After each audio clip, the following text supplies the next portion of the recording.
So today, I think it'll be the last time that we're reading Anne of Green Gables. Chapter 23, Marilla Remembers.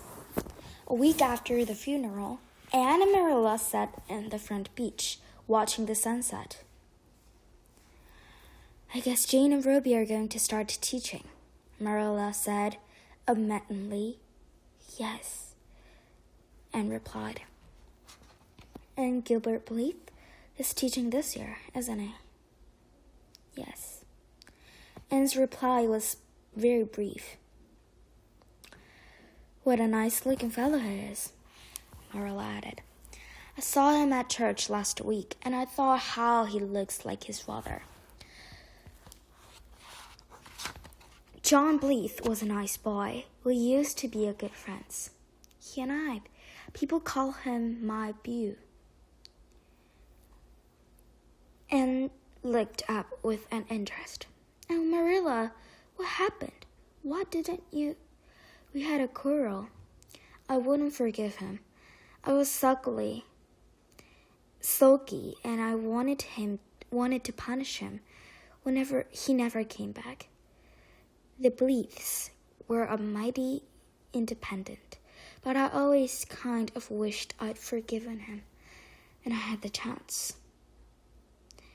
So you've had been a romantic in your life, too? Anne said scoffingly. Yes, I suppose to. You wouldn't think it, look at me. But you never can tell about people about their outsides. I've forgotten all about it until I saw Gilbert last Sunday. So this is end of chapter 23. And then we're going to read 24 for sure. Chapter 24. The Bend in the Road. Marilla kept her appointment with the eye doctor. She told Anne, he says that if I give up all reading and sewing and wear these new glasses, my headaches should go away. But if not, there is a chance I will go blind. Anne gasped. Don't give up, Marilla. The doctor thinks you might be cured. But what am I to do, Anne, if I can't read or sew? Marilla put on a brave face. Never mind that now, child. Why don't you make me a cup of tea? I'm sure that will make me feel better. A few days after, Anne saw Marilla talking with John Salter.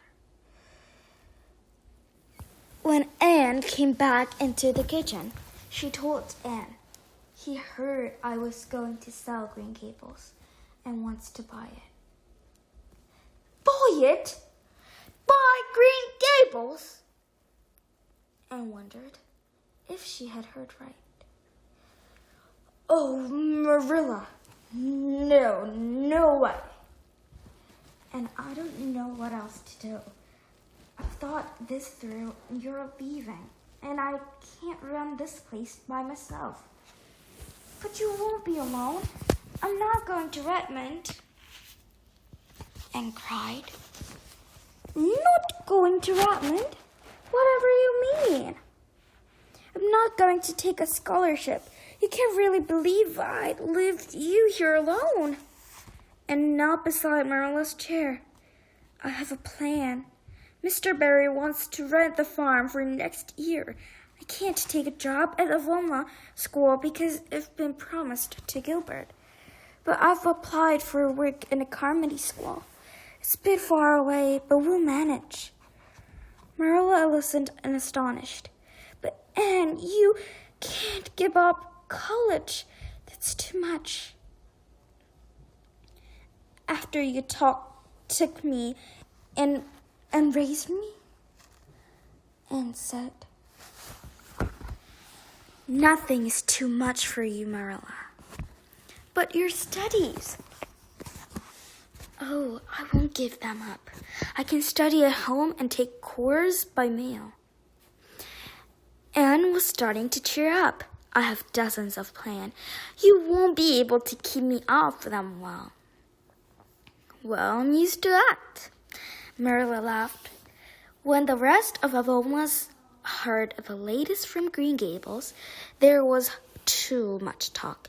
As soon as Gilbert heard he made some plans with his own, Mrs. Lynde was the one who revealed them to Anne. You won't going to Carmody this far, Anne girl, Mrs. Lynde said. It seems Gilbert Blythe asked the Avonlea trustees to take you instead. So you won't have to travel back and forth.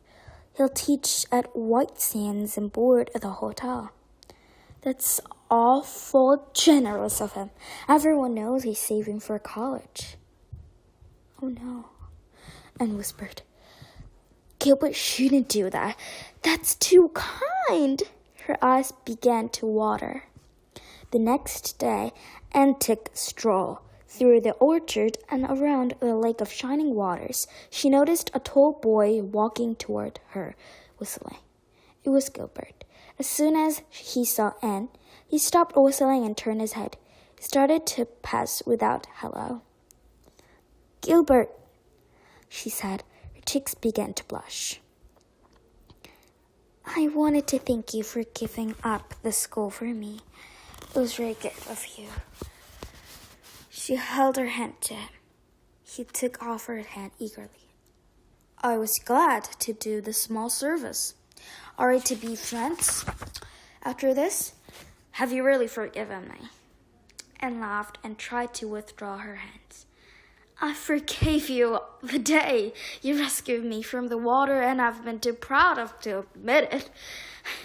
We'll be the best friends, Gilbert said happily. We're born to be friends. You've avoided destiny for far too long, so come along. I'll walk you home. Marilla looked curiously at Anne when she entered the kitchen. Who was it with the tall of your land? That one. Gilbert Blythe, Anne said, realizing she was still blushing. I think you were such good friends that you stand for half an hour by the gate talking. And Anne, with a dry smile. Were we really there that long? It seems just a few minutes. But you see, we have 5 years to catch up on, Marilla. Anne looked at the kitchen of the window. Life had found another bend of the road. For Anne, surely. She wondered what she would find next. So this is end of the book. So next time I'll meet you with Secret Book. So bye.